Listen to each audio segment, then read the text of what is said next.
Oke, ketemu lagi dalam ide Ruby in the Car mengatasi micro sleeping. Berpikir itu asik ya, mengungkapkan ide gitu. Cuman kalau pas ngantuk itu kadang-kadang juga perlu berpikir biar nggak ngantuk gitu ya. Saya mau cari tema dulu.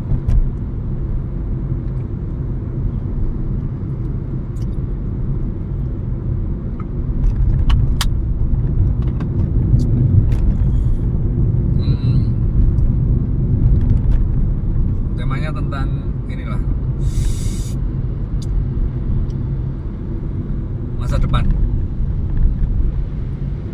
Masa depan ini kan sesuatu yang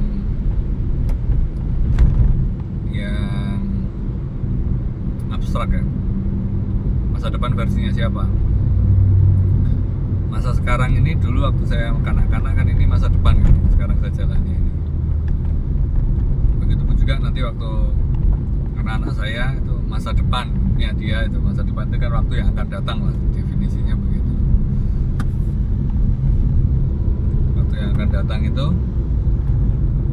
seberapa, terus kemudian akan lebih baik atau tidak lebih baik. Saya berpikir bahwa masa depan yang lebih baik itu juga ternyata saya ini baru 45 tahun ya, baru 45 tahun aja ternyata juga, oh iya ya, masa depan yang lebih baik itu yang seperti apa maksudnya, yang lebih baik bagi siapa. Karena begini, kalau misalnya seseorang merasa masa depannya lebih baik atau tidak lebih baik, itu kan rasanya tidak bisa general ya, nggak bisa itu kolektif semua merasa wah hari ini adalah hari yang baik gitu, tuh rasanya nggak bisa kolektif juga disepakati bahwa benar begitu, itu rasanya nggak begitu. Tapi menjadi sesuatu yang berbeda-beda, relatif, tergantung dari apa namanya, bagaimana masing-masing orang menjalani. Contohnya begini, profesi yang apa, naik kemudian turun, ada kemudian hilang kayak gitu ya. Pada masanya dulu itu profesi pengemudi taksi online itu sungguh-sungguh seperti profesi yang menjanjikan, dan mungkin berjalan 2-3 tahun itu benar-benar bisa punya mobil, bisa punya penghasilan yang cukup besar begitu, cicil mobil bisa lunas dan seterusnya. Ada bahkan dalam masa-masa itu saya ngobrol banyak sekali yang berani resign dari marketing mobil, dari karyawan bank swasta besar, dari banyaklah profesi-profesi yang lebih menjanjikan, tapi kalah secara finansial dan kebebasannya, sehingga terasa seolah-olah itu udahlah, itu ditinggalkan demi mendapatkan yang lebih baik gitu ya. Nah, cuman pandemi itu menjadi masa kelam yang kemudian orang juga tidak semewah dulu. Jadi bukan berarti hilang sama sekali, tapi setidaknya ya wajar lah, penghasilan yang wajar, yang masuk akal, tidak begitu wow begitu ya. Nah itu yang saya tahu. Terus kemudian mungkin ada juga ASN, waktu itu ASN masuk tahun-tahun 2000-an, bukan 2000-an lagi, 2020-an itu mungkin menjadi profesi yang rasanya baik-baik saja. pegawai negeri gitu ya, aparatur sipil negara apa nasional. Nah itu kan kayak membanggakan dan baik gitu, karena dulunya dianggap sebagai profesi yang ya biasa-biasa aja gitu. Nah, saya melihatnya setiap profesi itu ada pasang surutnya, naik turunnya. Disrupsi pasca internet dan teknologi digital rasanya juga sama. Kayak teller bank aja ya, teller bank sekarang itu orang masukin duit sudah bisa pakai mesin, ngambil duit, transfer segala macam bisa dari situ. Bahkan sekarang dengan dunia online sudah semuanya nggak dari mesin lagi tapi dari handphone masing-masing. Dan itu adalah tantangan tersendiri bagi profesi di dunia perbankan. Nah, saya ingin menceritakan aja ya, menceritakan. Jadi orang tua saya itu ASN juga, pegawai negeri juga. Dan saya belum mengkonfirmasi atau sepenuhnya mengkonfirmasi ya, tapi rasanya perlu saya konfirmasi. Cuman ceritanya kurang lebih beginilah ya. Kalau ayah saya itu pegawai negeri dan dia pernah masuk di akademi khusus gitu, khusus pegawai negeri, nanti dicari ya tahun-tahun 70-an akhir itu akademi apa itu. Nah, itu dia masuk itu menjadi satu-satunya yang ini nggak ada yang bawa gitu. Nah, cuman ayah saya menduga, ini ceritanya, menduga kalau mungkin karena hampir ada kesamaan nama, karena ada nama belakang gitu ya, nama keluarga itu yang mungkin dianggap sama dengan nama pejabat waktu itu, sehingga mungkin jadi lolos karena tanpa sadar ya dibawa oleh nama yang mirip itu tadi. Sehingga ya ayah saya ada masuk di dunia tipu-tipu juga, dunia yang kulturnya itu memang harus ada orang dalam, harus ada yang bawa dan seterusnya. Itu walaupun orang tua saya ini, ayah saya ini nggak ada yang bawa, hanya karena keberuntungan mungkin atau kesamaan dan entah bagaimana seleksinya gitu. Nah itu ayah saya. Terus kemudian sehingga saya merasa tidak perlu ada satu balas budi atau apapun kepada siapapun, karena memang tidak ada upaya apapun, tidak ada upaya, effortless lah ya untuk masuk ke situ. Ya bukan effortless, tapi kaitannya dengan kalau effortless kan nggak ngerjain soal, nggak ngerjain tes-tesnya, itu tahu-tahu masuk. Tapi di dalam percaturan siapa dibawa oleh siapa ini, orang tua saya enggak, sehingga dia terbebas dari belenggu itu semua. Saya menganggapnya begitu. Ya anak siapa sih yang enggak pengen ada sesuatu yang dibanggakan dari bapaknya gitu ya. Dan saya pun juga dalam waktu bersamaan prihatin juga dengan lah iya ya, terus teman-temannya dia itu anaknya gimana itu, yang posisinya kayak saya gitu. Bapak dulu dibawa sama ini gitu. Lah, emang kalau nggak dibawa bapak nggak bisa? Mungkin itu akan jadi pertanyaan saya. Mungkin kalau itu terjadi gitu ya. Atau mungkin juga wah berarti saya besok harus dibawa sama siapa ya? Nah, dunia bawa membawa ini kan cukup sampai di situ dulu. Nah, saya geser ke ibu saya. Sekarang ini saya ngomongnya tentang keluarga loh ya. Kalau saya nyenggol ke urusan pemerintah atau kebijakan itu karena mungkin ada sangkut pautnya dengan yang terjadi pada ibu saya ini. Nah, saya sekarang ini ada program makan gratis gitu ya, entah bergizi entah beracun, tapi ada makan gratis lah. Tapi ada kontroversinya. Apakah semuanya buruk? Enggak juga, karena ada yang mendapatkan hasil, ada yang mendapatkan penghasilan dari apa namanya, dari proyek ini gitu, dari program ini. Nah, saya ingat waktu ibu saya itu guru dan jadi guru negeri. Saya bertanya apakah dulu guru negeri, guru SD Inpres itu kan instruksi presiden. Saya dalam hal ini baru sekilas ngobrol dengan ibu saya.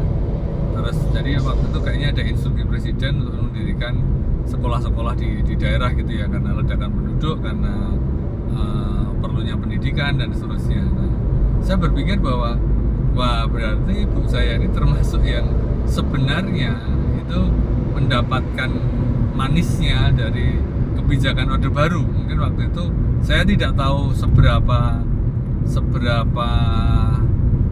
kontroversialnya Inpres ya, walaupun waktu itu sih pasti nggak kontroversi, tapi kan pasti ada inilah ya, ada kajian yang mungkin kayak IKN, kayak makan bergizi gratis, makanan gratis, itu kan juga sesuatu yang ada kontroversinya. Nah, Inpres itu saya nggak tahu kontroversinya seperti apa, tapi saya pikir wah, ibu saya ini juga masuk gara-gara program pemerintah juga nih gitu kan. Nah, ini masa depannya seperti apa? Ya waktu itu sih mungkin juga jadi masa depannya cerah gitu kan, karena langsung kerja di pemerintahan gitu, walaupun posisinya guru. Nah, tapi tentang sekolah Inpres ini saya perlu nanya lagi deh, karena katanya Inpres itu nggak begitu ada masalah, karena tanah yang dipakai itu tanah lungguh. Tanah lungguh itu kayak tanah buat gaji, karena dulu itu ada pegawai negeri, atau bukan pegawai negeri ya ada kayak kepala desa gitu, itu yang dan perangkat desa yang digaji bukan dengan uang tunai, tapi diberi lahan. Nah, lahan itu nanti digarap sama dia sendiri dan nanti hasilnya ya buat dia gitu. Disebutnya tanah lungguh. Nah, dari situ katanya tanah itulah yang dibuat jadi SD Inpres itu. Artinya masa depannya mami saya itu juga dipengaruhi sama program pemerintah waktu itu. Nah, jadi kalau sekarang ini misalnya saya jadi berpikir juga, saya sekarang kalau nganggep itu kalau memanfaatkan aji mumpung gitu ya, memanfaatkan momentum dapat proyek makan bergizi gratis gitu. Saya jadi ingat, mami saya mungkin dulu juga dianggap sebagai aji mumpung karena kakek saya tuh juga pegawai negeri rasanya. Jadi mungkin tahu tentang itu, anaknya disuruh ke situ dapat gitu loh. Saya belum nanya lebih panjang lagi, tapi itulah sejarah gitu ya, sejarah. Nah, saya kerja di swasta, saya juga kerja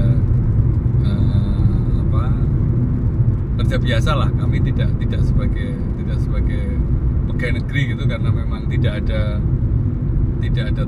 lobby, dan saya pun kurang berminat, karena waktu saya lulus sekolah itu pegawai negeri masih kayak hanya kayak jadi alat Orde Baru gitu ya. Walaupun waktu itu sudah mulai ada orde reformasi segala macam, tapi kayak belum serk, birokrasinya masih begitu acak-acakan. Nah, oke. Dari situ kan, dari pegawai negeri kemudian keluar dari urusan itu. Nah, saya berpikir kemudian anak-anak saya nih, generasi berikutnya itu akan seperti apa ya? Akan seperti apa dalam artian sekarang ini dunianya berbeda dengan dunia orang tua saya. Apalagi orang tua saya dengan dunia saya pun berbeda. Nah, dunia anak-anak saya itu dunia yang melampaui, karena faktor internet dan teknologi itu benar-benar mengubah lebih cepat, semakin cepat. Nah, apakah masa depannya seperti apa? Apakah akan dipengaruhi oleh program pemerintah, atau justru berkebalikan. Jadi udahlah, jangan nyenggol yang program pemerintah begitu. Nah, ini juga sesuatu yang bagi saya menarik gitu ya. Gimana nanti anak-anak, karena sekarang kalau dilihat yang terjadi, kapasitas itu tidak menentukan, lebih ditentukan oleh siapa mengenal siapa dikenal oleh siapa. Nah, siapanya itu sebagai apa? Cuma yang kata ganti semua, jadi yang dimaksud ke apa malah bingung. Ya dicari sendiri lah ya, masa depannya itu kayak apa. Nah, siapa yang jadi apa itu, yang akhirnya siapanya jadi apa itu nanti. Ini kan sekarang gitu kayaknya, kalau dilihat gitu kayaknya berhasil ya dia ya meregenerasi atau mensuksesi gitu ya. Tapi apakah ini akan jangka panjang juga? Nanti sejarah yang akan mencatat. Walaupun sejarah itu juga akan dicatat oleh yang menang ya kan. History, sejarahnya dia, si cowok. Kalau si cewek kan jadi her story. Nah, disitulah